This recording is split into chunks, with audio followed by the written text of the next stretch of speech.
ओदिशामध्ये लोकसभेबरोबरच विधानसभेच्या निवडणुका सुद्धा आता होत आहेत। यावेळच्या या दोन्ही निवडणुकांमध्ये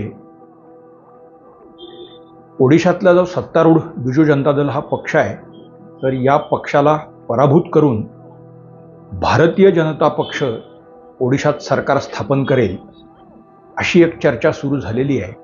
आणि पंतप्रधानांनीही मध्यंतरी एका सभेमध्ये बोलताना त्याचं सूतोवाचक केलेलं होतं। त्यामुळे खरंच ओडिशात सत्तांतर होणार का आणि यावेळेला तिथे भाजपचा परफॉर्मन्स कसा राहील याविषयी सर्वाधिक उत्सुकता आहे। 4 जून नंतर आपल्याला ते कळूनही येईल। परंतु ओडिशात भाजपला लोकसभेच्या जास्त जागा मिळाल्या तरी सत्तांतर घडणं हे तेवढं सोपं नाही। यावेळेचा संघर्ष अटीतटीचा आहे, निकालाकडे म्हणूनच सर्वांचं लक्ष लागून आहे।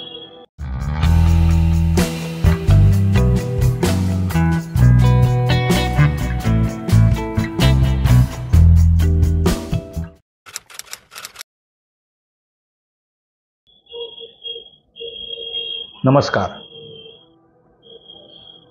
गोजोस्कोपमध्ये आपल्या सर्वांचं पुन्हा एकदा मनापासून स्वागत आहे। लोकसभेच्या निवडणुकीच्या मतदानाचे 4 टप्पे पार पडलेत।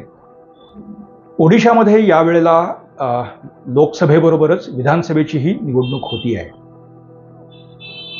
म्हणजे देशातल्या वेगवेगळ्या राज्यांच्या राजकारणाविषयी, तिथल्या एकूण राजकीय घडामोडींविषयी नेहमी चर्चा असते। या तुलनेत ओडिशा हा कायमच अशा चर्चांमध्येही बऱ्यापैकी दुर्लक्षित राहिलेला भाग आहे। या ओडिशा विधानसभेत 147 जागा आहेत आणि 2019ला जी विधानसभा निवडणूक झाली, लोकसभेबरोबरच झाली, तर त्या निवडणुकीमध्ये बिजू जनता दलाने 147 पैकी 111 जागा मिळवून निर्विवाद बहुमत मिळवलेलं आहे। तर भाजपला गेल्या निवडणुकीत अवघ्या 12 जागा जिंकता आलेल्या आहेत। काँग्रेसचा 1 आणि मार्क्सवादी कम्युनिस्ट पक्षाचा 1 असे 2 वेगळे आणि काही अपक्ष असे ते एकूण फॉर्मेशन आहे। नवीन पटनाईक आपल्याला माहिती आहे 5 मार्च 2000 रोजी त्यांनी ओडिशाच्या मुख्यमंत्रीपदाची शपथ घेतली आणि तिथून गेली 24 वर्ष अथकपणे ते मुख्यमंत्री म्हणून काम बघतायत। नवीन बाबू कधीही कुठल्याही चर्चेत राहिलेले नाहीत, हे त्यांचं सगळ्यात मोठं यश मानलं पाहिजे। म्हणजे वेडीवाकडी वक्तव्य करणं किंवा अनावश्यक काही गोष्टी बोलून वाद निर्माण करणं, प्रवाद निर्माण करणं किंवा अशा काही योजना किंवा त्याच्यावरूनही राज्यामध्ये काही गदारोळ निर्माण होणं वगैरे अशा सगळ्या घडामोडींपासून ते लांब राहिलेले आहेत। म्हणजे आपण बघतो देशभरातले वेगवेगळे मुख्यमंत्री वेगवेगळ्या ठिकाणी जाऊन म्हणजे समारंभ असतात, कार्यक्रम असतात किंवा असे सहभागी होत असतात। नवीन पटनाईक तसंही कधी कुठे जाताना दिसत नाही। पण बिजू जनता दलावरची त्यांचा एक हाती वर्चस्व राहिलेला आहे आणि राज्यातही गेल्या 24 वर्षांच्या त्यांच्या या एकूण कारकिर्दीमध्ये अँटी इन्कम्बन्सी असा फॅक्टरच त्यांनी कधी येऊ दिलेला दिसत नाही। त्याशिवाय 2019 मध्ये त्यांना 147 पैकी 111 जागा मिळाल्याच नसत्या। या सगळ्या 24 वर्षात ओडिशात काही फार मोठं परिवर्तन झालं, विकासाच्या वाटेवर वेगाने ओडिशा गेला वगैरे असंही आपल्याला चित्र दिसणार नाही। परंतु देशाच्या अन्य भागांच्या बरोबरीने त्यांची वाटचाल सुरू आहे। 4 वर्षांपूर्वी ओडिशाला चक्रीवादळाचा मोठा तडाखा बसलेला होता। पारादीप बंदर असेल किंवा अगदी पुरीपासून ते खाली आंध्र प्रदेशातल्या श्रीकाकुलम या पट्ट्यामध्ये मोठ्या प्रमाणावरती हाहाकार माजलेला होता चक्रीवादळामुळे आणि पारादीप आणि या सगळ्या परिसराला तर मोठाच तडाखा बसलेला होता। अगदी खूप आतपर्यंत पाणी आलेलं होतं। अनेक ठिकाणी मोठी काय पडझड होणार किंवा एकूणच दारुण अवस्था होती। नवीन बाबू आणि त्यांच्या प्रशासनाने तो सगळा कालखंड, तो सर्व म्हणजे आपत्ती अतिशय शांतपणे झेलली आणि त्यावेळेला ओडिशाला मोठ्या प्रमाणावरती केंद्राने मदत द्यावी अशी आरडाओरड की काँग्रेस किंवा अन्य पक्ष लोकसभा किंवा इतरत्र करत होते, त्यावेळेला नवीन बाबूंनी ठामपणे सांगितलं की आम्हाला केंद्राच्या मदतीची गरज नाही, आम्ही स्वतः हे निपटण्यासाठी सज्ज आहोत आणि आमचं आम्ही भागवू. अर्थात केंद्राने मदत दिली वगैरे ते सगळा भाग आहे, पण या प्रसंगामध्ये सुद्धा नवीन बाबूमधला एक कणखर नायक किंवा नेता, त्याचं दर्शन त्या सगळ्या आपत्तीच्या काळात झालं आणि नंतर पारादीप आहे, बालासोर आहे किंवा त्या सगळ्या परिसरामध्ये आपत्ती व्यवस्थापनासंदर्भात केल्या गेलेल्या उपाययोजना अतिशय उत्कृष्ट आहेत. त्यानंतर पुन्हा वादळ आलं, पण आधीच्या वादळा एवढी त्याची तीव्रता असूनही नुकसान मात्र फारसं झालं नाही. त्यामुळे सरकारने तिथे जी म्हणजे राज्य सरकार आहे आणि केंद्र सरकार आहे, दोन्ही सरकारांनी तिथे केलेली जी काही योजना आहे, उपाययोजना आहे, ती अतिशय उत्तम आहे. त्याचं प्रमाणही त्यानिमित्ताने मिळून गेलं. लोकसभेमध्ये आधी बिजू जनता दल आणि भाजप अशी युती आपल्याला बघायला मिळत होती, पण नंतर तशी युती दिसत नाही. पण तरीही बिजू जनता दलाचे खासदार म्हणजे राज्यसभेतले असोत किंवा लोकसभेतले असोत, ते कधीही केंद्र सरकारवरती अनाठायी टीका करत नाहीत. केंद्राच्या धोरणांना अनाठायी टीका असं चित्र बिजू जनता दलाच्या खासदारांचं तुम्हाला कधीही दिसणार नाही, दिसलेलं सुद्धा नाही. अतिशय हुशार, वेल लर्नेड असे सगळे ते खासदार आहेत. म्हणजे डॉक्टर सस्मित पात्रा राज्यसभेत बिजू जनता दलाचं प्रतिनिधित्व करतात. त्यांची भाषणं आपण जर बघितली, अतिशय पॉइंटेड, एखादा मुद्दा, एखाद्या धोरणातला एखादा मुद्दा तो बदलला गेला पाहिजे म्हणून ते हट्ट धरतात, किंवा बिजू जनता दलाचे अन्यही सहकारी. पण सांगण्याचा मुद्दा एवढाच आहे की केंद्र सरकारबरोबर अनावश्यक संघर्षाची भूमिका ही बिजू जनता दलानं कधीही घेतलेली नाही. चंद्राबाबूंचं उदाहरण आपल्याला माहिती आहे, स्टालिनचं उदाहरण आपल्याला माहिती आहे, किंवा काँग्रेसचे जे मुख्यमंत्री केंद्राशी अनाठायी संघर्ष करताना आपल्याला गेल्या 10 वर्षात दिसले. तर या पार्श्वभूमीवरती नवीन बाबूंचं असं वर्तन कधीही कोणाला बघायला मिळालेलं नाही. त्याच्या आधीसुद्धा केंद्रात म्हणजे 2014ला मोदींचं सरकार आलं, त्यापूर्वी मनमोहन सिंग यांचं सरकार होतं, तर त्या काळातही नवीन पटनाईक आणि त्यांच्या पक्षांनी काँग्रेसच्या सरकारवरती सुद्धा अनाठायी टीका केली, किंवा मनमोहन सिंग यांना विरोध केला किंवा काँग्रेसला विरोध केला, असंही कधी बघायला मिळालेलं नाही. म्हणजे भूमिकातला, धोरणांमधला सातत्याचा हा एक भाग हा लक्षात घ्यावा लागेल. बरं, आत्ता सुद्धा ओडिशामध्ये काही फार मोठी इन्कम्बन्सी आहे वगैरे असंही काही दिसून आलेलं नाही. त्यामुळे यावेळेला ओडिशामध्ये सत्तांतर होईल हे मात्र थोडं पचायला जड जाणारा विषय आहे. पण त्याची एक दुसरी बाजू सुद्धा आत्ता अशी आहे, गेल्या काही महिन्यांमध्ये, रादर 2-1 वर्ष झाली, पण नवीन पटनाईक यांची प्रकृती आता तितकीशी उत्तम नाही. ते वारंवार आजारी पडतात, किंवा पूर्वी ते जसे सरकारी अधिकारी असतील किंवा सर्वसामान्य नागरिक असतील तर त्यांच्याशी त्यांचा अतिशय उत्तम संवाद चालायचा, आणि 24/7 सचिवालय आणि मुख्यमंत्री हा लोकांसाठी अवेलेबल आहे हे बघितलेलं होतं. पण गेल्या 1-1.5 वर्षामध्ये त्यात खंड पडलेला आहे. अर्थात त्याचं एकमेव कारण ही नवीन बाबूंची प्रकृती हाच एक विषय आहे.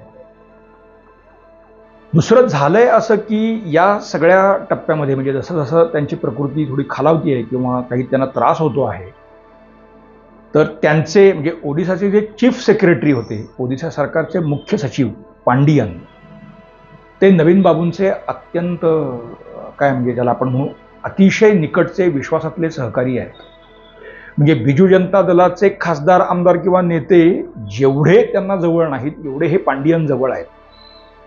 आणि पांडियन यांच्या सल्ल्यानीच वास्तविक गेल्या 5-1 वर्षात किंवा त्याच्याही आधीपासून या पांडियन यांना हाताशी धरूनच नवीन पटनाईक तर कारभार करत होते, पण आता 2 वर्षामध्ये ते अगदी डोळ्यावर येईल इतपत ते सगळं आहे. म्हणजे जगन्नाथपुरीचा कॉरिडॉर या पांडियन यांनी विकसित करून घेतलेला आहे, तो बघण्यासारखा आहे, अतिशय सुंदर. म्हणजे तिथे सुद्धा तो कॉरिडॉर विकसित करत असताना अतिक्रमणाचे प्रश्न होते, लोकांचं समाधान करण्याचा भाग होता, पण पांडियन ज्या पद्धतीनं त्या सगळ्या परिस्थितीला सामोरे गेले आणि त्यांनी ते घडवून आणले.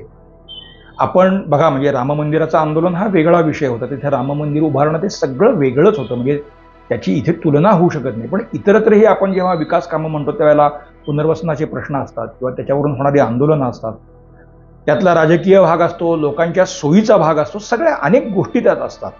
पण जगन्नाथपुरीच्या कॉरिडॉरचा विकास हा सुरू कधी झाला आणि संपला कधी हे आपल्याला कळलंही नाही. इतक्या स्मूथली त्या पांडियन यांनी ते घडवून आणलेलं आहे आणि ते काम अजूनही सुरू आहे. पण पहिल्या दुसऱ्या टप्प्यातलं त्यांनी ज्या पद्धतीनं ते मंदिर सगळं रिकन्स्ट्रक्ट केलंय, लोकांना सुविधा तिथे मिळत आहेत, तर ते अवाक करणार आहे. या पांडियन यांची पकड प्रशासनावरची किती उत्तम आहे आणि त्यांना लोकांची समज किती छान आहे, लोकांशी संवाद साधून प्रश्न कसे सोडवता येतात हे या सनदी अधिकाऱ्यांनी त्या सगळ्या प्रकल्पात दाखवून दिलेलं आहे. मग पुरी असेल किंवा अन्य भागातही त्यांनी काही चांगली कामं, विकास कामं केलेली आहेत. पण शेवटी एक भाग लक्षात घ्यावा लागेल, ते सनदी अधिकारी आहेत. आणि बिजू जनता दलाचे जे लोकप्रतिनिधी आहेत, म्हणजे हे आपण बघितलं पाहिजे की एक सनदी अधिकारी आणि लोकप्रतिनिधी हा संघर्ष वारंवार असतोच, हा सर्व काळातच राहिलेला आहे गेल्या 75 वर्षात, त्यात नवीन असं काही नाही. पण आता नवीन पटनाईक यांच्यानंतर पक्षाची धुरा या पांडियन यांच्याकडे दिली जाणार आहे अशी चर्चा बिजू जनता दलातही सुरू आहे आणि ती गेली वर्षभर सुरू आहे. म्हणजे ते आत्ता काहीतरी घडतंय किंवा अचानक या निवडणुकीच्या तोंडावरती ते आलंय अशातला भाग नाही. म्हणजे जसजसं नवीन बाबूंनी त्यांचा सगळा कारभार हा पांडियन यांच्या हातात दिला, तसंच खरं तर बिजू जनता दलाचे आमदार असतील, खासदार असतील किंवा पक्षातही एक स्वरूपाची अस्वस्थता ही गेली वर्ष, 1.5 वर्ष, 2 वर्ष ही दिसतच होती.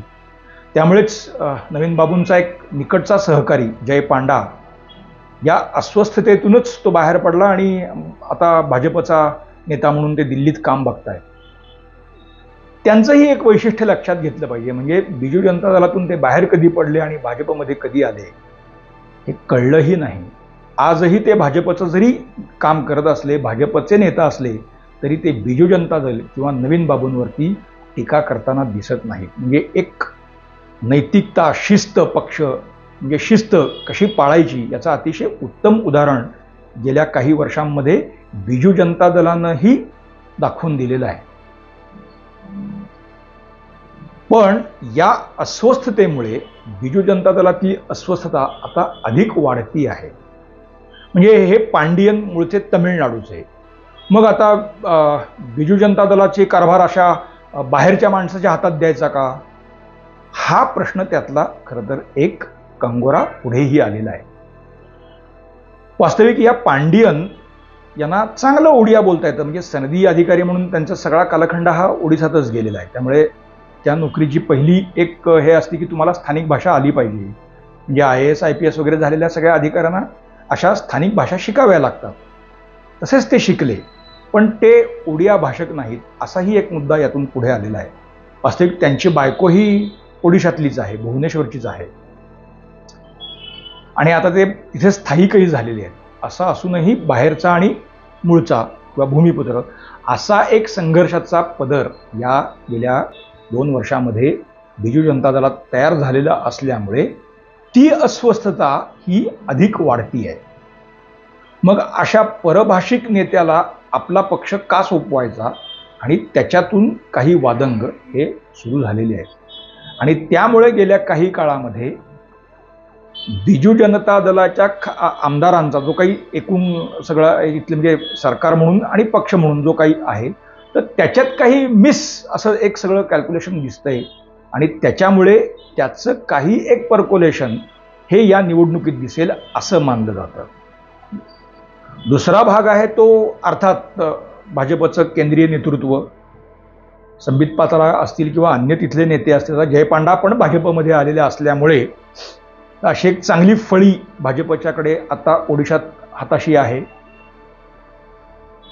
केंद्र सरकारच्या अनेक योजना भाजपनी सुद्धा नेट लावून भाजपच्या सगळ्या खासदार आमदारांनी, म्हणजे तिथे 8च खासदार आहेत, राज्यसभेवर गेलेले 4 आहेत आणि अन्य नेते यांनी बिजू जनता दलाच्या बरोबरीने ओडिशामध्ये तसं काम केलेलं आहे. त्यामुळे त्याचाही एक भाग आणि अँटी इन्कम्बन्सी हाही भाग लक्षात घेता या वेळेला ओडिशा विधानसभेत भाजप बहुमत मिळवेल अशी चर्चा ही होती आहे.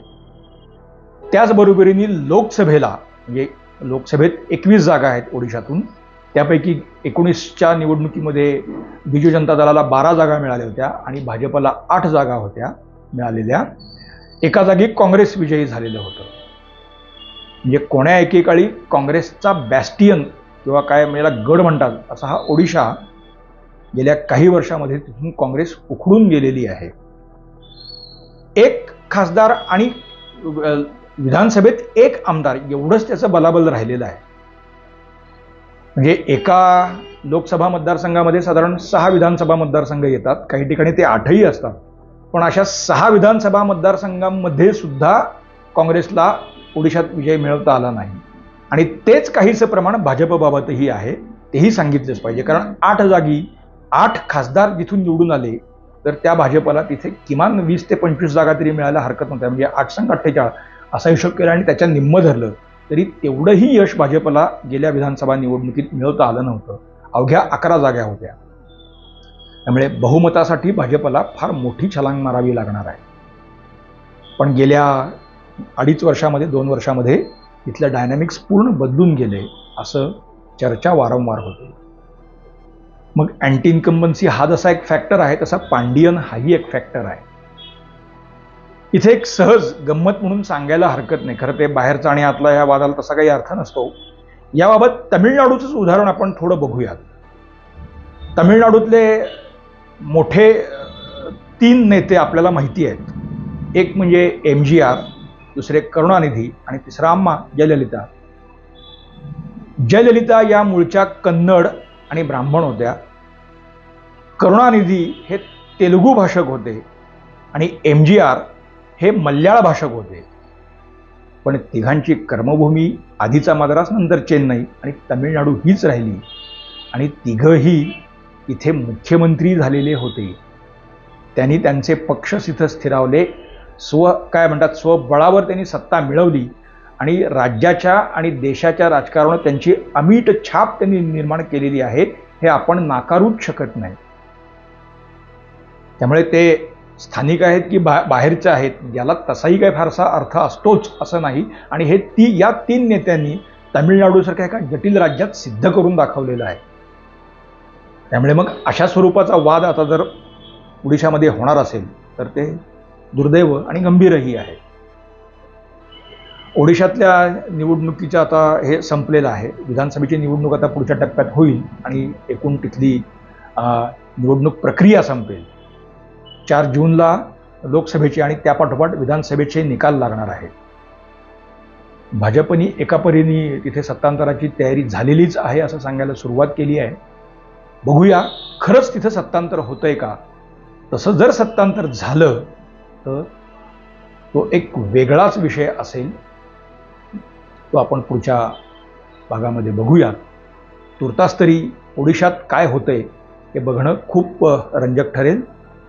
मित्रांनो, आमचं आजचं विश्लेषण आपल्याला कसं वाटतं आवर्जून सांगा. तुमच्या सूचनांचं स्वागत आहे. लाईक करा, शेअर करा, सबस्क्राईब करा गोलोस्कोप. धन्यवाद.